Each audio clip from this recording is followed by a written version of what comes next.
Supreme court ने, क्योंकि supreme court का चीफ जस्टिस तो पूरी तरह हिंदूत्वियां के रंग च रंगे RSS की बिडिंग कर रहा है। ना सिर्फ उत्थे उन्हें मंदिर बनाने की गल की, उन्हें कहा जी जिहड़ा ट्रस्ट है एग्जिस्ट करता है जिन्होंने कि उन्होंने भी असी भंग करते हैं, क्योंकि उत्थे विशाल मंदिर बनना है। इसलिए इंडियन गवर्नमेंट जिहड़ी है वो डिसाइड करेगी कि ट्रस्ट की हो। इंडियन गवर्नमेंट का मतलब सी कि RSS साल के पीरीਅड ਦੇ ਵਿੱਚ ਜਦੋਂ ਦੀ ਮੋਦੀ ਨੇ ਪ੍ਰਾਣ ਪ੍ਰਤਿਸ਼ਠਾ ਕੀਤੀ, ਜਿਹੜੇ ਕਈ ਸੌ ਕਰੋੜ ਦਾ ਚੜਾਵਾ, ਕਈ ਜੇਵਰਾਤ ਵੀ ਉਹਨਾਂ ਦੇ ਭਰੇ ਹੋਏ ਸੰਦੂਕ ਸੋਨੇ ਦੇ ਜੇਵਰਾਤ ਦੇ ਚਾਂਦੀ ਦੇ ਸਭ ਗਾਇਬ। ये तो पहला कहते सी कि हम राम को लाए हैं और आप हमें लाइए पोलिटिकल पावर लैण दे लई। कहते भी इन्होंने तो हुणे कहो भी इन्होंने तो राम नूं लुट लिया, राम नूं नहीं छड्डिया। हुण चंपत राय कौन है? वो राइट हैंड मैन है मोदी का, जिहड़ा हुण सारा पैसा उत्थों कढिया है जां इन्ना वड्डा जिहड़ा अडंबर रचिया है। लोग तो बेचारे शरधा दे नां थल्ले राम दे नां थल्ले जांदे ने, चढ़ावे वो खा पी गए। Every Indian is genetically corrupt. ते करप्शन च भगवान आ जाए, भगवान भी तो इन्हां दे बनाए हुए ने, कोई आ जाए उन्होंने लुटना ही है। इस बदलती दुनिया विच तुसी पीछे ना रह जाओ। हर घटना जो तुहाडी जिंदगी ते असर पा रही है, असीं उस बारे देवांगे तुहानूं सटीक ते सही जानकारी। तुहाडा अपना हक सच दी आवाज़ TV84।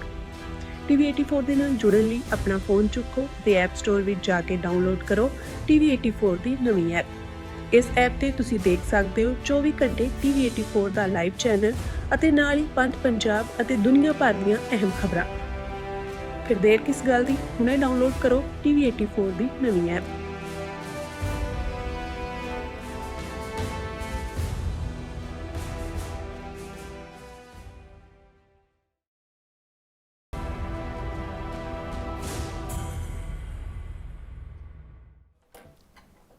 Viewers welcome back on programme. So viewers गलबात करन जा रहे हैं कि अजकल भारतीय मीडिया विच अयोध्या विच स्थापित राम मंदिर की गोलक ਅਤੇ ਤੋਸ਼ੇਖਾਨੇ ਦੀ ਲੁੱਟ ਦੀਆਂ ਖਬਰਾਂ ਹਨ। अयोध्या मंदिर ਦੇ ट्रस्ट ਨੂੰ RSS ਵੀ ਜਿਹੜਾ ਚਲਾਉਂਦਾ ਹੈ। ਅਜੇ 5 ਸਾਲ ਹੀ ਮੰਦਰ ਨੂੰ ਬਣਿਆ ਹੋਏ ਹਨ, ਪਰ ਜਿਸ ਵਿਆਪਕ ਪੱਧਰ ਤੇ ਹਿੰਦੂ ਤਮੀਆਂ ਨੇ ਇਸ ਦੀ ਲੁੱਟ ਕੀਤੀ ਹੋਈ ਹੈ, ਸੋ ਇਸ ਨਾਲ ਆਮ ਹਿੰਦੂਆਂ ਨੂੰ ਬਹੁਤਾ ਵੱਡਾ ਧੱਕਾ ਲੱਗਾ ਹੈ। ਸੋ ਭਾਰਤ ਵਿੱਚ ਇਸ ਵੇਲੇ ਇਹੀ ਨਾਰਾ ਹੈ, बुलंद है, जिसनों कहते हैं कि जो बोले बेईमान की, जो बोले बेईमान की। सो जो बोले नहीं जय बोले बेईमान की। सो इस बारे आप गलबात करन जा रहे हैं। सो असीं चाहांगे कि तुसीं इसी तरह बने रहना, देखन सुन लई तुहाडा बहुत बहुत शुक्रिया जी। राज साहब की कहना चाहोगे? देखो, स्कूल डेज दे विच कबीर बीचक ग्रंथ चों कबीर साहब का एक दोहा कबीर जी के दोयां वाले चैप्टर दे विच शामिल सी। ਉਹਦੇ ਉਹ ਸੀ कि लूटना है तो लूट ले, राम नाम की लूट, पाछे फिर पछताएगा, प्राण जाए जब छूट। सो असी तो यही समझते सी कि भी हालां जदों कबीर साहब राम नाम की लूट की गल करते हैं, वो दशरथ के बेटे राम की गल नहीं करते। वो राम जिहड़ा रमिया होया है, ओमनी प्रेजेंट हर एक दे विच है कि लूटना है तो लूट ले, राम नाम की लूट। कि बई ये ਇੰਨਾ ਵੱਡਾ ਖਜ਼ਾਨਾ ਹੈ ਜਿਹੜਾ ਇਹ ਮੁੱਕਣ ਵਾਲਾ ਹੀ ਨਹੀਂ ਹੈ ਕਦੇ। ਇਹਨੂੰ ਰੱਜ ਕੇ ਲੁੱਟ, ਮਤਲਬ ਇਹ ਹੈ ਵੀ ਰੱਜ ਕੇ ਰਾਮ ਦੇ ਨਾਲ ਜੁੜ, ਉਸ ਰੱਬ ਨੂੰ ਯਾਦ ਕਰ, ਕਿਉਂਕਿ ਜਦੋਂ ਐਂਡ ਨੇੜੇ ਆ ਗਿਆ, ਉਮਰ ਬੀਤ ਗਈ, ਜਵਾਨੀ ਬੁਢਾਪਾ, ਤੇ ਫਿਰ ਤੈਨੂੰ ਪਛਤਾਵਾ ਹੋਏਗਾ, ਪ੍ਰਾਣ ਜਾਏ ਜਬ ਛੂਟ। ਉਸ ਤੋਂ ਪਹਿਲਾਂ ਇਸ ਨੂੰ ਲੁੱਟ ਲੈ ਜਿੰਨਾ ਵੀ ਤੂੰ ਲੁੱਟ ਸਕਦਾ।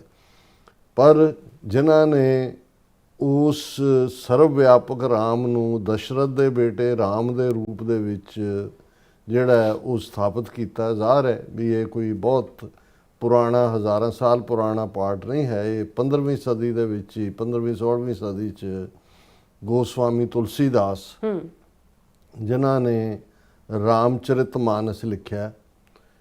रामचरितमानस जिस नूं तुलसी रामायण का नाम दिता गया, लिखिया भी उन्होंने खुद ही वो गा के, और उसकी कथा भी जाके करते सी, रहंदे मसीतां च सी। बिल्कुल। और ये नहीं है, और ये जिहड़ा सारा अवतारवाद है, विष्णु के अवतार, फिर राम जी, फिर कृष्ण जी, इन्हां दी शुरुआत है वैसे मत्स्य तो हुंदी है। मत्स्य मच्छी भी अवतार है, कच्छू कम्मा भी अवतार है, किन्ने ही अवतार ने।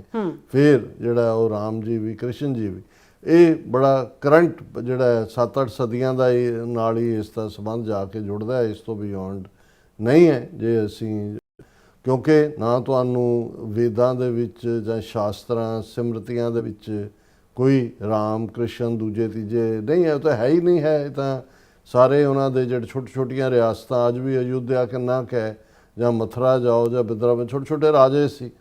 ਔਰ ਈਵਨ ਜੇ ਅਸੀਂ ਬੁੱਧ ਦੇ ਜ਼ਮਾਨੇ ਦੀ ਗੱਲ ਕਰੀਏ ਜਿਸ ਜ਼ਮਾਨੇ 'ਚ ਜਿਹੜਾ ਬੁੱਧ ਜੀਸਸ ਤੋਂ ਵੀ 500 ਸਾਲ ਪਹਿਲਾਂ ਹੋਇਆ, 2500 ਸਾਲ ਪਹਿਲਾਂ, ਤਾਂ 580 ਦੇ ਕਰੀਬ ਰਿਆਸਤਾਂ ਸੀ ਛੋਟੇ ਰਾਜੇ ਸੀ। ਅੱਛਾ। ਔਰ ਉਹੀ ਆਪਣਾ ਜਿਹੜਾ ਉਹਨੂੰ ਤੁਸੀਂ ਹੁਣ ਬਣਾਈ ਜਾਓ, ਪ੍ਰਾਚੀਨ ਭਾਰਤ ਬਣਾ ਦਿਓ, ਕੋਈ ਹੋਰ ਕਰ ਦਿਓ।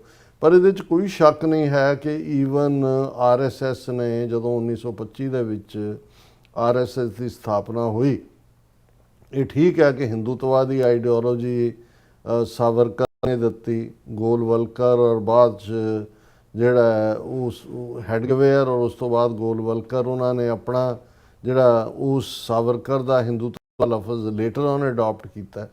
ਪਰ ਕਦੇ ਵੀ ਈਵਨ ਅਯੁੱਧਿਆ ਨਾਲ ਰਿਲੇਟਡ ਪਾਰਟ ਜੇ ਤੁਸੀਂ ਈਵਨ ਦੇਖੋ ਕਿ ਸਾਊਥ ਦੇ ਵਿੱਚ ਉਹਨਾਂ ਦੀ ਆਪਣੀ ਰਾਮਾਇਣ ਹੈ, ਥਾਈਲੈਂਡ ਦੇ ਵਿੱਚ ਜਿੱਥੇ ਬਾਲੀ ਔਰ ਇੰਡੋਨੇਸ਼ੀਆ ਦੇ ਵਿੱਚ ਜਿੱਥੇ ਟਾਪੂ ਨੇ ਉਹਨਾਂ ਦੀਆਂ ਆਪਣੀਆਂ, ਇਹ ਇੱਕ ਪੋਇਟਰੀ ਬੁੱਕ ਔਰ ਜਿਹਦੇ 'ਚ ਤੁਸੀਂ ਜਿਵੇਂ ਵਿਲੀਅਮ ਸ਼ੈਕਸਪੀਅਰ ਔਰ ਦੂਸਰਿਆਂ ਨੇ ਆਪਣੇ ਡਰਾਮੇ ਰਚੇ, ਇਵੇਂ ਇੱਕ ਇਹ ਠੀਕ ਹੈ ਕਿ 14ਵੀਂ-15ਵੀਂ ਸਦੀ ਤੱਕ ਪਹੁੰਚਦੇ ਹਾਂ, ਉਸ ਤੋਂ ਪਹਿਲਾਂ ਰਾਮਾਨੁਜ ਜਾਂ ਰਾਮਾਨੰਦ ਜਾਂ ਭਗਤ ਕਬੀਰ ਜੀ, ਭਗਤ ਰਵਿਦਾਸ ਜੀ, ਉਹਨਾਂ ਦੀ ਭਗਤੀ ਲਹਿਰ ਦੇ ਵਿੱਚ ਇਹ ਸਾਰੇ ਨੂੰ ਤੁਸੀਂ ਭਗਤੀ ਲਹਿਰ ਦਾ ਹਿੱਸਾ ਤਾਂ ਕਹਿ ਸਕਦੇ ਹੋ ਜਿਹੜਾ ਤੁਲਸੀ ਰਾਮਾਇਣ ਦੇ ਵਿੱਚ ਹੈ। ਲੇਕਿਨ ਇਹ ਇੱਕ ਜਿਵੇਂ ਇੱਕ ਸ਼ਾਇਰਾਂ ਦੀ ਕਲਪਨਾ ਹੁੰਦੀ ਹੈ ਕਿ ਤੁਸੀਂ ਕਿਸੇ 'ਚੋਂ ਇੱਕ ਆਈਡੀਅਲ ਦੇਖਦੇ ਹੋ, ਉਹਨਾਂ ਨੂੰ ਮਰਿਆਦਾ ਪੁਰਸ਼ੋਤਮ ਰਾਮ ਕਰਕੇ ਜਾਣਿਆ ਜਾਂਦਾ ਕਿ ਜੀ ਉਹਨਾਂ ਨੇ ਮਰਿਆਦਾ ਦੀ ਪਾਲਣਾ ਕੀਤੀ, ਆਪਣੇ ਪਿਤਾ ਦਾ ਹੁਕਮ ਮੰਨਿਆ, ਭਰਾ ਨਾਲ ਕੀਤਾ, ਐਜ਼ ਏ ਹਸਬੈਂਡ ਤਾਂ ਜੋ ਸੀਤਾ ਨਾਲ ਕੀਤਾ ਉਹ ਇੱਕ ਵੱਖਰੀ ਕਹਾਣੀ ਹੈ, ਅਸੀਂ ਉਹਦੇ 'ਚ ਨਹੀਂ ਜਾਵਾਂਗੇ। ਉਹਨੂੰ ਲੱਗੇਗਾ ਵੀ ਧਾਰਮਿਕ ਜਜ਼ਬਾਤਾਂ ਨੂੰ ਠੇਸ ਪਹੁੰਚਾਈ ਹੈ, ਜਿਹੜਾ ਸਾਡਾ ਮੰਤਵ ਕਦੇ ਵੀ ਨਹੀਂ ਹੁੰਦਾ। ਅੱਛਾ। ਪਰ ਜਦੋਂ ਤੁਸੀਂ ਕਿਸੇ ਚੀਜ਼ ਦਾ ਇੰਡੀਪੈਂਡੈਂਟ ਨਿਰੀਖਣ ਕਰਦੇ ਹੋ, ਉਸ ਨੂੰ ਐਨਾਲਾਈਜ਼ ਕਰਦੇ ਹੋ, ਤੇ ਤੁਹਾਡੇ ਸਾਹਮਣੇ ਫੈਕਟਸ ਹੁੰਦੇ ਨੇ। ਔਰ ਈਵਨ ਤੁਲਸੀ ਰਾਮਾਇਣ ਲਿਖਣ ਵਾਲਾ ਤੁਲਸੀਦਾਸ ਵੀ ਜਿਹੜਾ ਹੈ, ਉਹ ਜਦੋਂ ਕਲੋਜ਼ ਕਰਦਾ ਹੈ ਤੇ ਉਹ ਇਹ ਗੱਲ ਕਹਿੰਦਾ, ਕਹੂੰ ਕਹਾਂ ਲਗ ਰਾਮ ਵਡਾਈ, ਕਹੂੰ ਕਹਾਂ ਲਗ ਨਾਮ ਵਡਾਈ, ਰਾਮ ਨ ਸਕਹਿ ਨਾਮ ਗੁਣ ਗਾਈ। ਕਿ ਮੈਂ ਨਾਮ ਦੀ ਵਡਿਆਈ ਕਿਵੇਂ ਬਿਆਨ ਕਰ ਸਕਦਾ, ਰਾਮ ਵੀ ਨਾਮ ਦੀ ਵਡਿਆਈ ਬਿਆਨ ਨਹੀਂ ਕਰ ਸਕਦਾ।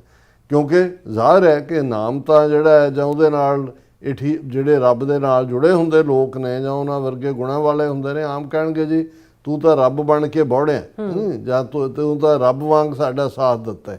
ਉਹ ਰੱਬ ਤੇ ਨਹੀਂ ਹੁੰਦੇ, ਲੇਕਿਨ ਇਹ ਇੱਕ ਆਪਣੇ ਆਪ ਦੇ ਵਿੱਚ ਇੱਕ ਪਾਰਟ ਹੈ। ਲੇਕਿਨ ਕਿਵੇਂ ਇਸ ਬਾਬਰੀ ਮਸਜਿਦ ਦੇ ਇਸ਼ੂ ਨੂੰ RSS ਨੇ 1992 ਦੇ ਵਿੱਚ ਜਿਹੜਾ ਇਹਨਾਂ ਨੇ ਪਹਿਲਾਂ ਤਾਂ ਇਹ ਦੇਖਣ ਵਾਲੀ ਗੱਲ ਹੈ ਕਿ ਵੀ 1984 ਤੋਂ ਬਾਅਦ 1984 'ਚ ਜੂਨ 84 ਘੱਲੂਘਾਰਾ, 31 ਅਕਤੂਬਰ ਨੂੰ ਇੰਦਰਾ ਗਾਂਧੀ ਦਾ ਐਂਡ ਔਰ ਦਸੰਬਰ ਐਂਡ ਦੇ ਵਿੱਚ ਇਲੈਕਸ਼ਨ ਆ, ਉਸ ਦੇ ਵਿੱਚ BJP ਨੂੰ ਸਿਰਫ 2 ਸੀਟਾਂ ਮਿਲੀਆਂ ਪਾਰਲੀਮੈਂਟ ਦੇ ਵਿੱਚ।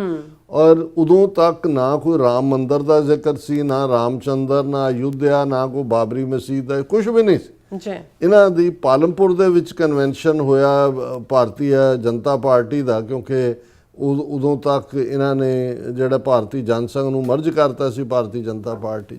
ਔਰ ਉਹਨਾਂ ਨੇ ਦੇਖਿਆ ਕਿ ਵੀ ਹੁਣ ਇਸ ਬਾਬਰੀ ਮਸਜਿਦ ਦੇ ਮੁੱਦੇ ਨੂੰ ਜਾਂ ਹਿੰਦੂਤਵਾ ਦੇ ਵੱਲ ਜਿਹੜੀ ਪੇਸ਼ਕਦਮੀ ਕਰਾਈ ਤਾਂ ਜਿਹੜੀ ਆ ਉਹ ਰਾਜੀਵ ਗਾਂਧੀ ਨੇ। ਕਿਉਂਕਿ ਰਾਜੀਵ ਗਾਂਧੀ ਨੇ 85 ਦੇ ਵਿੱਚ ਜਿਹੜੇ ਨੇ ਉਹ ਜਿਹੜਾ ਉਹਦੇ ਦਰਵਾਜ਼ੇ ਖੁਲਵਾਏ ਕਿ ਜੀ ਇੱਥੇ ਪੂਜਾ ਵੀ ਹੋ ਸਕਦੀ ਹੈ।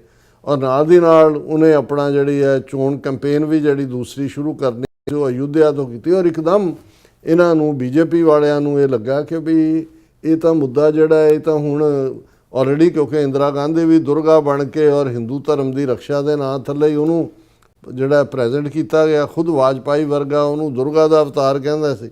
ਤੇ ਉਹਦਾ ਮੁੰਡਾ ਜਿਹੜਾ ਹੈ ਰਾਹੁਲ ਗਾਂਧੀ, ਉਹਨੇ ਵੀ ਹਿੰਦੂਤਵਾ ਨੂੰ ਪਲੀਜ਼ ਕਰਨ ਦੀ ਲਾਈਨ ਸ਼ੁਰੂ ਕਰ ਲਈ ਕਿ ਬਈ ਉਹਨੇ ਬਾਬਰੀ ਮਸਜਿਦ ਨੂੰ ਪੂਜਾ ਦੇ ਲਈ ਵੀ ਖੁਲਵਾ ਦਿੱਤਾ, ਉਹਦਾ ਦਰਵਾਜ਼ਾ ਲੌਕ ਤਾਂ 1985 ਸਭ ਤੋਂ ਪਹਿਲਾਂ ਜਿਹੜਾ ਰਾਹੁਲ ਗਾਂਧੀ ਨੇ ਰਾਜੀਵ ਗਾਂਧੀ ਨੇ ਖੁਲਵਾਇਆ।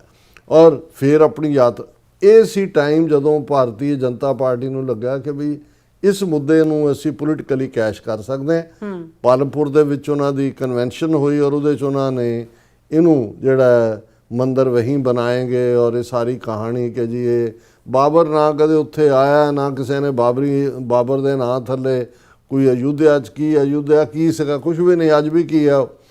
ਲੇਕਿਨ ਇਹਨਾਂ ਨੇ ਇੱਕ ਨੈਰੇਟਿਵ, ਕਿਉਂਕਿ ਨਫ਼ਰਤ ਦਾ ਤਾਂ ਫਿਰ ਉਹ ਸਾਰੇ ਜੋ ਅਸੀਂ ਦੇਖਦੇ ਹਾਂ ਕਿ ਉਹਨੇ ਅਡਵਾਨੀ ਨੇ ਇਸ ਸਾਰੇ ਨੂੰ ਕੈਸ਼ ਕੀਤਾ, ਰੱਥ ਯਾਤਰਾ ਸ਼ੁਰੂ ਕੀਤੀ ਸੋਮਨਾਥ ਤੋਂ ਲੈ ਕੇ ਨਫ਼ਰਤ ਯਾਤਰਾ।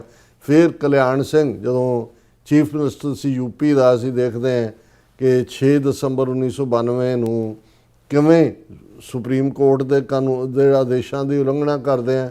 ਔਰ ਉਦੋਂ ਕਾਂਗਰਸ ਦਾ ਪ੍ਰਾਈਮ ਮਿਨਿਸਟਰ ਨਰਸਿਮਹਾ ਰਾਓ ਬੈਠਾ ਸੀ, ਜਿਹੜਾ ਖੁਦ ਨਿੱਕਰਧਾਰੀ RSS ਦਾ ਵਰਕਰ ਰਿਹਾ ਆਪਣੀ ਜਵਾਨੀ ਦੇ ਦਿਨਾਂ 'ਚ। ਉਹ ਸੁੱਤਾ ਹੋਇਆ ਸੀ ਅੰਦਰ, ਉਹ ਕਿ ਭਾਈ ਕਰ ਲਓ ਜੋ ਤੁਸੀਂ ਕਰਨਾ ਹੈ। ਔਰ ਇਵੇਂ ਇਹਨੂੰ ਉਹਨਾਂ ਨੇ ਮੋਮੈਂਟਮ ਦਿੱਤੀ ਔਰ ਮੰਦਰ ਵਹੀਂ ਬਣਾਏ ਗਏ, ਇੱਕ ਨੈਰੇਟਿਵ ਸਿਰਜਿਆ, ਇੱਟਾਂ ਇਕੱਠੀਆਂ ਕਰਨੀਆਂ ਸ਼ੁਰੂ ਕਰਤੀਆਂ ਦੁਨੀਆ ਭਰ 'ਚੋਂ, ਦੂਜਾ ਤੀਜਾ ਵਿਸ਼ਵ ਹਿੰਦੂ ਪਰਿਸ਼ਦ ਆ ਗਈ। ਇਹ ਪੋਲੀਟੀਕਲ ਏਜੰਡੇ ਦੇ ਤੌਰ 'ਤੇ ਅਸੀਂ ਦੇਖਦੇ। ਫਿਰ ਜਦੋਂ ਇਲਾਹਾਬਾਦ ਹਾਈ ਕੋਰਟ ਦਾ ਫੈਸਲਾ ਆਇਆ, ਜ਼ਾਹਰ ਹੈ ਵੀ ਰੌਲਾ ਤਾਂ ਟਾਈਟਲ ਦਾ ਸੀ ਜ਼ਮੀਨ ਦਾ। ਉਹਨਾਂ ਨੇ ਜਿਹੜਾ ਰਾਮ ਮੰਦਰ ਟਰਸਟ ਬਣਾ ਕੇ ਜਿਹੜੇ ਕੇਸ ਨੂੰ ਸੁਪਰੀਮ ਕੋਰਟ 'ਚ ਲਗਾਏ, ਉਹ ਲੜੇ। ਜਿਹੜੀ ਮਸਜਿਦ ਵਾਲੇ ਸੀ ਉਹਨਾਂ ਦਾ ਆਪਣੀ ਆਰਗੇਨਾਈਜੇਸ਼ਨ ਨੇ ਜਿਹੜੀ ਹੈ ਇਸ ਨੂੰ ਫਾਈਟ ਦਿੱਤੀ। ਸੋ ਜਦੋਂ ਤੱਕ ਕੇਸ ਸੁਪਰੀਮ ਕੋਰਟ 'ਚ ਗਿਆ, ਅਸੀਂ ਸਮਝਦੇ ਹਾਂ ਵੀ ਇਸ ਨਾ ਤਾਂ ਥੱਲੋਂ ਕੋਈ ਆਰਕੀਓਲੋਜੀਕਲ ਸਬੂਤ ਨਿਕਲੇ ਕਿ ਵੀ ਇੱਥੇ ਕਦੇ ਮੰਦਰ ਹੁੰਦਾ ਸੀ, ਉੱਥੇ ਮਸਜਿਦ ਬਣੀ ਹੈ। ਰਾਦਰ ਇਹਦੇ ਉਲਟ ਬੁੱਧ ਧਰਮ ਦੇ ਸਬੂਤ ਨਿਕਲੇ ਕਿ ਭਾਈ ਉਹਨਾਂ ਨੇ ਜਿਹੜਾ ਉਹ ਕਿਉਂਕਿ ਜੋ ਕੁਛ ਇਹਨਾਂ ਨੇ ਹਿੰਦੂ ਤਵੀਆਂ ਨੇ ਅੱਜ ਕਰ ਰਹੇ ਨੇ ਮੁਸਲਮਾਨਾਂ ਦੀਆਂ ਮਸਜਿਦਾਂ ਨਾਲ, ਬ੍ਰਾਹਮਣਾਂ ਨੇ ਬੋਧੀਆਂ ਨਾਲ ਕੀਤਾ ਹੋਇਆ। ਸੁਪਰੀਮ ਕੋਰਟ ਦਾ ਜਦੋਂ ਜਿਹੜਾ ਜੱਜ ਵੀ ਹੈ, ਸ਼ਾਇਦ ਚੰਦਰਚੂੜ ਦੇ ਜ਼ਮਾਨੇ ਦੇ ਵਿੱਚ ਫੈਸਲਾ ਹੁੰਦਾ ਹੈ ਜਾਂ ਜਿਹੜਾ ਵੀ ਸੀ, 9 ਨਵੰਬਰ 2019 ਨੂੰ ਜਦੋਂ ਕਿ ਇੱਕ ਪਾਸੇ ਕਰਤਾਰਪੁਰ ਸਾਹਿਬ ਕੋਰੀਡੋਰ ਦਾ ਉਦਘਾਟਨ ਸੀ, ਇਮਰਾਨ ਖਾਨ, ਜਨਰਲ ਬਾਜਵਾ ਜਿਨ੍ਹਾਂ ਦੀ ਕਮਾਂਡ ਥੱਲੇ 550 ਸਾਲਾ ਗੁਰੂ ਨਾਨਕ ਪਾਤਸ਼ਾਹ ਦੇ ਉਦਨ ਵੀਕਐਂਡ ਸੀ। ਸੁਪਰੀਮ ਕੋਰਟ ਨੇ ਉਦਨ ਆਪਣਾ ਫੈਸਲਾ ਰਾਮ ਮੰਦਰ ਦੇ ਉੱਤੇ ਸੁਣਾਇਆ। ਇੱਕ ਤਾਂ ਉੱਥੋਂ ਸਾਰਾ ਧਿਆਨ ਡਿਸਟਰੈਕਟ ਕਰਨ ਨੂੰ, ਔਰ ਉਹਨੇ ਕਿਹਾ ਕਿ ਜੀ ਵੀ ਇਹ ਆਸਥਾ ਦਾ ਮਾਮਲਾ ਹੈ ਹਿੰਦੂਆਂ ਦੀ, ਔਰ ਅਸੀਂ ਇਹ ਸਮਝਦੇ ਹਾਂ ਵੀ ਇਹਨੂੰ ਹਿੰਦੂਆਂ ਨੂੰ ਜਿਹੜਾ ਇੱਥੇ ਮੰਦਰ ਬਣਾਉਣ ਦਾ, ਮੁਸਲਮਾਨਾਂ ਨੂੰ 5 ਏਕੜ ਜ਼ਮੀਨ ਕਿਤੇ ਦੂਜੀ ਦੀ। ਜੀ ਜਿਹੜਾ ਦੁਨੀਆ ਦੀ ਜੁਡੀਸ਼ਰੀ ਦੀ ਹਿਸਟਰੀ 'ਚ ਵੀ ਜਿਹੜਾ, ਕਿਉਂਕਿ ਸੁਪਰੀਮ ਕੋਰਟ ਨੇ ਤਾਂ ਟਾਈਟਲ ਡਿਸਾਈਡ ਕਰਨਾ ਸੀ ਕਿ ਭਾਈ ਜਿਹਨੂੰ ਮੰਦਰ ਮਸਜਿਦ, ਅੱਛਾ ਜਿਹੜਾ ਇੱਕ ਪਾਰਟ ਜਿਹਦੀਆਂ ਕੂਕਾਂ ਹੁਣ ਪੈ ਰਹੀਆਂ ਨੇ, ਸੁਪਰੀਮ ਕੋਰਟ ਨੇ, ਕਿਉਂਕਿ ਸੁਪਰੀਮ ਕੋਰਟ ਦਾ ਚੀਫ ਜਸਟਿਸ ਤਾਂ ਪੂਰੀ ਤਰ੍ਹਾਂ ਹਿੰਦੂ ਤਵੀਆਂ ਦੇ ਰੰਗ 'ਚ ਰੰਗਿਆ RSS ਦੀ ਬਿਡਿੰਗ ਕਰ ਰਿਹਾ ਸੀ। ਨਾ ਸਿਰਫ ਉੱਥੇ ਉਹਨੇ ਮੰਦਰ ਬਣਾਉਣ ਦੀ ਗੱਲ ਕੀਤੀ, ਉਹਨੇ ਕਿਹਾ ਜੀ ਜਿਹੜਾ ਟਰਸਟ ਹੈ ਐਗਜ਼ਿਸਟ ਕਰਦਾ ਜਿਨ੍ਹਾਂ ਨੇ ਕਿ ਉਹਨੂੰ ਵੀ ਅਸੀਂ ਭੰਗ ਕਰਦੇ ਹਾਂ, ਕਿਉਂਕਿ ਉੱਥੇ ਵਿਸ਼ਾਲ ਮੰਦਰ ਬਣਨਾ ਹੈ। ਇਸ ਲਈ ਇੰਡੀਅਨ ਗਵਰਨਮੈਂਟ ਜਿਹੜੀ ਹੈ ਉਹ ਡਿਸਾਈਡ ਕਰੇਗੀ ਕਿ ਟਰਸਟ ਕੀ ਹੋ। ਇੰਡੀਅਨ ਗਵਰਨਮੈਂਟ ਦਾ ਮਤਲਬ ਸੀ ਕਿ RSS। ਸੋ ਜਿਹੜੇ ਹਿੰਦੂ ਮਹੰਤ ਜਾਂ ਸਾਧੂ ਜਾਂ ਜਿਹੜੇ ਵੀ ਸੀ, ਸ਼ੰਕਰਾਚਾਰੀਆ ਜਾਂ ਦੂਜੇ ਜਿਹੜੇ ਕੇਸ, ਉਹ ਵੀ ਬਾਹਰ ਕੱਢਦੇ। ਔਰ RSS ਦਾ ਸਿੱਧਾ 2019 ਦੇ ਵਿੱਚ ਇਹ ਫੈਸਲਾ ਆਉਂਦਾ ਹੈ। ਆਲਮੋਸਟ 4-5 ਸਾਲ ਮੰਦਰ ਨੂੰ ਬਿਲਟ ਹੁੰਦਿਆਂ ਲੱਗਦੇ ਨੇ। ਪਿਛਲੇ ਸਾਲ ਜਿਹੜਾ ਹੈ ਉਹ ਮੋਦੀ ਜੀ ਔਰ ਮੋਹਨ ਭਾਗਵਤ ਜਾ ਕੇ ਉਸ ਦੀ ਪ੍ਰਾਣ ਪ੍ਰਤਿਸ਼ਠਾ ਕਰਦੇ ਨੇ, ਰਾਮ ਜੀ ਦੇ ਬੁੱਤ ਦੇ ਵਿੱਚ ਜਾਨ ਫੂਕਦੇ ਨੇ, ਇਹਨੂੰ ਵੀ ਪ੍ਰਾਣ ਪ੍ਰਤਿਸ਼ਠਾ ਕਹਿੰਦੇ। ਔਰ ਸਿੱਧਾ ਜਿਹੜਾ ਟਰਸਟ ਦਾ ਕੰਟਰੋਲ ਹੈ ਉਹ RSS ਦਾ ਜਿਹੜੇ ਬੰਦੇ ਨੇ, ਜਿਨ੍ਹਾਂ 'ਚ ਚੰਪਤ ਰਾਏ ਜਿਹੜਾ ਹੁਣ ਉਹ ਲੱਭਦਾ ਨਹੀਂ ਹੈ, ਕਹਿੰਦੇ ਸਭ ਕੁਝ ਲੈ ਕੇ ਚੰਪਤ ਹੋ ਗਿਆ, ਕਹਿੰਦਾ ਨਾ ਹੀ ਉਹਦਾ ਚੰਪਤ ਰਾਏ। ਹੁਣ ਇਸ ਸਾਰੇ 'ਚ ਕੰਟਰੋਲ ਫੁੱਲੀ ਉਹਨਾਂ ਦਾ। ਹੁਣ ਹੋਇਆ ਕਿ ਗੱਲ ਤਾਂ ਇਹ ਹੈ ਕਿ ਵੀ ਅਲਟੀਮੇਟਲੀ ਜਿਹੜੇ ਚੋਰਾਂ ਦੇ ਭੇਤ ਹੁੰਦੇ ਨੇ, ਜੇ ਤੁਸੀਂ ਰਲ ਕੇ ਖਾ ਰਹੇ ਹੋ ਫਿਰ ਤਾਂ ਉਹ ਲੁਕੇ ਰਹਿੰਦੇ ਨੇ ਸਾਰੇ। ਜਿੱਦਣ ਕੋਈ ਵੱਡਾ ਮੋਟਾ ਹਿੱਸਾ ਲੈ ਜਾਂਦਾ, ਦੂਜੇ ਨੂੰ ਘੱਟ ਮਿਲਦਾ, ਉਹ ਫਿਰ ਦੇਖਦਾ ਵੀ ਰੌਲਾ ਕੀ। ਸੋ ਇਹਨਾਂ ਦੀ ਜਿਹੜੀ ਅੰਦਰੂਨੀ BJP ਦੀ ਹਿੰਦੂ ਤਵੀਆਂ ਦੀ, ਕਿਉਂਕਿ ਕਿਤੇ ਨਾ ਕਿਤੇ ਯੋਗੀ ਆਦਿੱਤਿਆਨਾਥ ਜਿਹੜਾ UP ਦਾ ਗੁੰਡਾ ਚੀਫ ਮਿਨਿਸਟਰ ਹੈ, ਉਹ ਕਨਪਾਟਾ ਜੋਗੀ ਹੈ, ਉਹ ਗੋਰਖਨਾਥ ਦਾ ਚੇਲਾ, ਉਹ ਕੋਈ RSS ਕਾਡਰ 'ਚੋਂ ਨਹੀਂ ਆਇਆ, ਉਹਨੇ ਆਪਣੀ ਹਿੰਦੂ ਯੁਵਾ ਵਾਹਿਨੀ ਬਣਾਈ ਹੋਈ ਸੀਗੀ। ਔਰ ਮੋਦੀ ਅਮਿਤ ਸ਼ਾਹ ਦੀ ਜੋੜੀ। ਹੁਣ ਮੋਦੀ ਤੋਂ ਬਾਅਦ ਕੌਣ? ਆਦਿੱਤਿਆਨਾਥ ਯੋਗੀ ਆਪਣਾ ਕਲੇਮ ਕਰਨਾ ਚਾਹੁੰਦਾ ਹੈ, ਚਾਣਕਿਆ ਦੇ ਰੂਪ ਦੇ ਵਿੱਚ ਬੈਠਾ ਹੋਇਆ ਜਿਹੜਾ ਅਮਿਤ ਸ਼ਾਹ ਹੈ, ਉਹਨੇ ਛੱਡਣਾ ਨਹੀਂ ਹੈ ਕਬਜ਼ਾ। ਜੀ ਇਹਨਾਂ ਸਾਰਿਆਂ ਦੀ ਦੌੜ 'ਚ ਅੰਦਰੋਂ ਇਹ ਸਾਹਮਣੇ ਆਇਆ ਕਿ ਭਾਈ ਉਹ ਜਿਹੜਾ ਇਸ ਸਾਲ ਦੇ ਪੀਰੀਅਡ ਦੇ ਵਿੱਚ ਜਦੋਂ ਦੀ ਮੋਦੀ ਨੇ ਪ੍ਰਾਣ ਪ੍ਰਤਿਸ਼ਠਾ ਕੀਤੀ, ਜਿਹੜੇ ਕਈ ਸੌ ਕਰੋੜ ਦਾ ਚੜਾਵਾ, ਕਈ ਜੇਵਰਾਤ, ਜਿਹੜੇ ਵਿਚਾਰੀਆਂ ਜਿਹੜੀਆਂ ਸਾਊਥ ਵਾਲੀਆਂ ਬੀਬੀਆਂ ਜਾਂ ਦੂਜੀਆਂ ਉਹ ਦਰਸ਼ਨ ਨੂੰ ਆਉਂਦੀਆਂ ਨੇ, ਉਹਨਾਂ ਦੀ ਉਹ ਇੱਕ ਪਰੰਪਰਾ ਹੈਗੀ ਹੈ ਕਿ ਉਹ ਜਿੰਨੇ ਵੀ ਉਹਨਾਂ ਨੇ ਗਹਿਣੇ ਪਾਏ ਹੁੰਦੇ ਨੇ ਉਹ ਲਾ ਕੇ ਰੱਖ ਦਿੰਦੇ ਆ ਭਗਵਾਨ ਦੇ ਅੱਗੇ ਕਿ ਵੀ ਇਹ ਤੇਰਾ ਹੈ। ਵੀ ਉਹਨਾਂ ਦੇ ਭਰੇ ਹੋਏ ਸੰਦੂਕ ਸੋਨੇ ਦੇ, ਜੇਵਰਾਤ ਦੇ, ਚਾਂਦੀ ਦੇ ਸਭ ਗਾਇਬ। ਔਰ ਜਿਉਂ ਹੀ ਇਹ ਰੌਲਾ ਪਿਆ ਔਰ ਵਕਤ ਪੈ ਗਿਆ ਕਿ ਭਾਈ ਇਹ ਤਾਂ ਪਹਿਲਾਂ ਕਹਿੰਦੇ ਸੀ ਕਿ ਹਮ ਰਾਮ ਕੋ ਲਾਏ ਹੈ ਔਰ ਆਪ ਹਮੇ ਲਾਈਏ ਪੋਲੀਟੀਕਲ ਪਾਵਰ ਲੈਣ ਦੇ ਲਈ। ਕਹਿੰਦਾ ਵੀ ਇਹਨਾਂ ਨੇ ਤਾਂ ਹੁਣ ਇਹ ਕਹੋ ਵੀ ਇਹਨਾਂ ਨੇ ਤਾਂ ਰਾਮ ਨੂੰ ਲੁੱਟ ਲਿਆ, ਰਾਮ ਨੂੰ ਨਹੀਂ ਛੱਡਿਆ। ਜੈ ਬੋਲੋ ਬੇਈਮਾਨ ਕੀ ਇਹੀ ਹੈ ਨਾ ਕਿ ਵੀ ਤੁਸੀਂ ਕੋਈ ਤਾਂ ਸ਼ਰਮ ਕਰੋ। ਔਰ ਇਹ ਹੁਣ ਕਿਉਂਕਿ ਖਲਾਰਾ ਪੂਰਾ ਪੈ ਗਿਆ ਤੇ ਯੂਪੀ ਵਾਲੇ ਨੇ ਜਿਹੜਾ ਸਿੱਟ ਬਣਾਈ, ਪਹਿਲਾਂ ਤਾਂ FIR ਹੀ ਨਹੀਂ ਹੋਈ, ਫਿਰ FIR ਹੋ ਗਈ, ਹੁਣ ਸਿੱਟ ਬਣੀ। ਔਰ ਉਹਦੇ 'ਚ ਜਿਹੜੇ ਬੰਦੇ ਐਵੇਂ ਕੋਈ ਡਰਾਈਵਰ ਹੈ, ਕੋਈ ਚੌਂਕੀਦਾਰ ਹੈ, ਕੋਈ ਨੋਟ ਗਿਣਨ ਵਾਲਾ ਹੈ, ਕੋਈ ਦੂਜੇ ਤੀਜੇ FIR against 8 persons over embezzlement of Ram temple trust donations. 8 ਬੰਦੇ ਜਿਹੜੇ ਇਨਸਿਗਨੀਫਿਕੈਂਟ। ਹੁਣ ਚੰਪਤ ਰਾਏ ਕੌਣ ਹੈ? ਉਹ ਰਾਈਟ ਹੈਂਡ ਮੈਨ ਹੈ ਮੋਦੀ ਦਾ, ਜਿਹੜਾ ਹੁਣ ਸਾਰਾ ਪੈਸਾ ਉੱਥੋਂ ਕੱਢਿਆ ਹੈ ਜਾਂ ਇੰਨਾ ਵੱਡਾ ਜਿਹੜਾ ਅਡੰਬਰ ਰਚਿਆ। ਲੋਕ ਤਾਂ ਵਿਚਾਰੇ ਸ਼ਰਧਾ ਦੇ ਨਾਂ ਥੱਲੇ, ਰਾਮ ਦੇ ਨਾਂ ਥੱਲੇ ਜਾਂਦੇ ਨੇ, ਚੜਾਵੇ ਉਹ ਖਾ ਪੀ ਗਏ। ਔਰ ਹੁਣ ਜਿਸ ਲੈਵਲ ਤੇ ਗੱਲ ਪਹੁੰਚੀ ਹੈ, ਹੁਣ ਕਾਂਗਰਸ ਨੇ ਕਿਹਾ ਵੀ ਸੁਪਰੀਮ ਕੋਰਟ ਨੇ ਹੀ ਇਹ ਕਿਹਾ ਸੀ ਕਿ ਵੀ ਉਹ ਪਹਿਲੇ ਟਰਸਟ ਭੰਗ ਕਰੋ ਤੇ ਸਰਕਾਰ ਬਣਾਏਗੀ। ਔਰ ਹੋਮ ਮਿਨਿਸਟਰੀ ਦੇ ਜਿਹੜਾ ਸਰਕੂਲਰ ਦੇ ਥੱਲੇ ਨਵਾਂ ਟਰਸਟ ਬਣਿਆ, ਜਿਹਦੇ ਥੱਲੇ ਚੰਪਤ ਰਾਏ ਨੂੰ ਕਰਤਾ ਧਰਤਾ ਬਣਾਇਆ ਔਰ ਦੂਜਿਆਂ ਨੂੰ। ਹੁਣ ਇਹ ਅੱਜ ਚੰਪਤ ਰਾਏ ਨੇ ਵੀ ਅਸਤੀਫਾ ਦੇ ਦਿੱਤਾ ਦੂਜੇ। ਸੋ ਕਹਿਣ ਦਾ ਮਤਲਬ ਇਹ ਹੈ ਕਾਂਗਰਸ ਨੇ ਇਹਦੇ ਤੇ ਬਿਲਕੁਲ ਕਿਹਾ ਵੀ ਹੁਣ ਸੁਪਰੀਮ ਕੋਰਟ ਕਿੱਥੇ ਹੈ, ਜਿਹਦੇ ਹੁਕਮਾਂ ਥੱਲੇ RSS ਦੇ ਹਵਾਲੇ ਕੀਤਾ ਗਿਆ ਹੈ ਸਾਰਾ ਪਾਰਟ। ਔਰ ਕਾਂਗਰਸ ਨੇ ਕਿਹਾ ਪ੍ਰੈਸ ਕਾਨਫਰੰਸ ਉਹਨਾਂ ਦੇ ਜਿਹੜੇ ਕਾਂਗਰਸ ਦੇ ਲੀਡਰ ਨੇ ਕਿ ਵੀ ਇਹ ਜਿਹੜਾ ਰਾਮ ਜਨਮ ਭੂਮੀ ਤੀਰਥ ਕਸ਼ੇਤਰਾ ਟਰਸਟ, ਇਹਨੂੰ ਫੌਰਨ ਡਿਸਬੈਂਡ ਕਰੋ। ਮੈਨੇਜਮੈਂਟ ਜਿਹੜੀ ਹੈ ਉਹ ਰਿਲੀਜੀਅਸ ਲੋਕ ਜਿਹੜੇ ਨੇ, ਮਹੰਤ ਸ਼ੰਕਰਾਚਾਰੀ ਹੈ, ਉਹਨਾਂ ਦੇ ਹਵਾਲੇ ਕਰੋ ਕਿ ਭਾਈ ਇਸ ਟਰਸਟ ਦੇ ਨਾਲ ਮੋਹਨ ਭਾਗਵਤ ਜਾਂ ਮੋਦੀ ਦਾ ਕੀ ਤਾਲੁਕ ਸੀ, ਕਿਉਂਕਿ ਇਹ ਤਾਂ ਧਾਰਮਿਕ ਲੋਕ ਨਹੀਂ ਹੈਗੇ। ਇਹ ਤਾਂ ਧਰਮ ਦਾ ਮਾਮਲਾ ਧਾਰਮਿਕ ਲੋਕਾਂ ਦੇ ਕੋਲ ਹੋਣਾ ਚਾਹੀਦਾ। ਔਰ ਉਹਨਾਂ ਨੇ ਕਿਹਾ ਕਿ ਭਾਈ ਇਹ ਸਾਰੇ ਦੇ ਉੱਤੇ ਜਿਹੜਾ ਫਿਰ ਸਾਊਥ ਇੰਡੀਆ ਦੀਆਂ ਔਰਤਾਂ ਦਾ ਜ਼ਿਕਰ ਕੀਤਾ ਹੈ। ਔਰ ਉਹਨਾਂ ਨੇ ਕਿਹਾ ਕਿ ਵੀ ਲਾਸਟ ਇਲੈਕਸ਼ਨ 'ਚ ਇਹਨਾਂ ਦਾ ਸਲੋਗਨ ਸੀ ਕਿ those who brought Lord Rama should be brought to power, ਕਿ now those who have looted Lord Rama what is the punishment. ਕਹਿੰਦੇ ਵੀ ਉਦੋਂ ਤਾਂ ਤੁਸੀਂ ਇਹਨਾਂ ਨੂੰ ਲੈ ਕੇ ਆਏ, ਹੁਣ ਤੁਸੀਂ ਕੀ ਕਰਨਾ ਹੈ। ਪਰ ਅਸੀਂ ਇਹ ਕਹਿਣਾ ਚਾਹੁੰਦੇ ਹਾਂ ਕਿ ਭਾਈ ਜਦੋਂ ਨਿਰਾਦ ਚੌਧਰੀ ਜਿਹੜਾ 99 ਸਾਲਾਂ ਦਾ ਹੋ ਕੇ ਗੁਜ਼ਰਿਆ, ਬੰਗਾਲ ਦਾ ਬੜਾ ਪ੍ਰੋਮੀਨੈਂਟ ਰਾਈਟਰ, ਲੰਡਨ 'ਚ ਹੀ ਰਿਹਾ, ਉਹਨੇ ਜਦੋਂ ਇਹ ਗੱਲ ਕਹੀ ਸੀ ਕਿ every Indian is genetically corrupt, ਤੇ ਕਰਪਸ਼ਨ 'ਚ ਭਗਵਾਨ ਆ ਜਾਏ, ਭਗਵਾਨ ਵੀ ਤਾਂ ਇਹਨਾਂ ਦੇ ਹੀ ਬਣਾਏ ਹੋਏ ਨੇ, ਕੋਈ ਆ ਜਾਏ ਉਹਨੂੰ ਲੁੱਟਣਾ ਹੀ ਹੈ। ਸੋ ਕਬੀਰ ਸਾਹਿਬ ਤੇ ਰਾਮ ਨਾਮ ਕੀ ਲੂਟ ਕਹਿ ਰਹੇ ਸੀ, ਇਹਨਾਂ ਨੇ ਗੋਲਕਾਂ ਦੀ ਲੂਟ ਐਸੀ ਕੀਤੀ, ਜੇਵਰਾਤ ਵੀ ਖਾ ਕੇ, ਗਹਿਣੇ ਵੀ ਖਾ ਕੇ, ਸਾਰਾ ਕੁਝ ਖਾ ਗਏ। ਔਰ ਫਿਰ ਤੁਸੀਂ ਜੈ ਸ਼੍ਰੀ ਰਾਮ ਕਰੋ, ਜਦੋਂ ਲੋਕਾਂ ਦੇ ਘਰਾਂ ਨੂੰ ਅੱਗਾਂ ਲਾਓ, ਮੌਬ ਲਿੰਚਿੰਗ ਕਰੋ, ਜੈ ਸ਼੍ਰੀ ਰਾਮ। ਇਹ ਹੈ ਇਹਨਾਂ ਦਾ ਰਾਮ ਨਾਲ ਆਸਥਾ, ਰਾਮ ਨਾਲ ਵਿਸ਼ਵਾਸ। ਔਰ ਅਸੀਂ ਸਮਝ ਸਕਦੇ ਹਾਂ ਕਿ ਸ਼ਰਧਾਵਾਨ ਔਰ ਦੂਸਰੇ, ਹੁਣ ਕਈਆਂ ਨੇ ਕਿਹਾ, ਸ਼ਿਵ ਸੈਨਾ ਵਾਲਿਆਂ ਨੇ ਕਿਹਾ ਅਸੀਂ ਤਾਂ 4 ਕਿਲੋ ਦੀ ਚਾਂਦੀ ਦੀ ਇੱਟ ਭੇਟ ਕੀਤੀ ਸੀ, ਉਹ ਕਿੱਥੇ ਗਈ? ਕਿਸੇ ਨੇ ਕਿਹਾ ਜੀ ਮੈਂ ਤਾਂ ਮੁਕਟ ਭੇਟ ਕੀਤਾ ਸੀ ਸੋਨੇ ਦਾ ਰਾਮ ਜੀ ਨੂੰ, ਰਾਮ ਲੱਲਾ ਨੂੰ। ਸੋ ਇਹ ਹੈ ਇਹਨਾਂ ਦੇ ਹੱਥ 'ਚ ਜਿਨ੍ਹਾਂ ਕੋਲ ਪਾਵਰ ਹੈ, ਕਿਸ ਹੱਦ ਤੱਕ ਇਹ ਕਰਪਟ ਨੇ, ਜਿਨ੍ਹਾਂ ਨੇ ਆਪਣੇ ਰਾਮ ਨੂੰ ਨਹੀਂ ਛੱਡਿਆ, ਉਹਨਾਂ ਨੇ ਬਾਕੀਆਂ ਨੂੰ ਨਹੀਂ ਛੱਡਣਾ। ਜੀ ਡਾਕਟਰ ਸਾਹਿਬ, ਤੁਹਾਨੂੰ ਬਹੁਤ ਬਹੁਤ ਸ਼ੁਕਰੀਆ। ਸੋ ਥਲੇ ਬ੍ਰੇਕ ਵਿਊਅਰਸ ਤੁਸੀਂ ਇਸੇ ਤਰ੍ਹਾਂ ਬਣੇ ਰਹਿਣਾ। ਮਿਲਦੇ ਹਾਂ ਛੋਟੇ ਜਿਹੇ ਬ੍ਰੇਕ ਤੋਂ ਬਾਅਦ।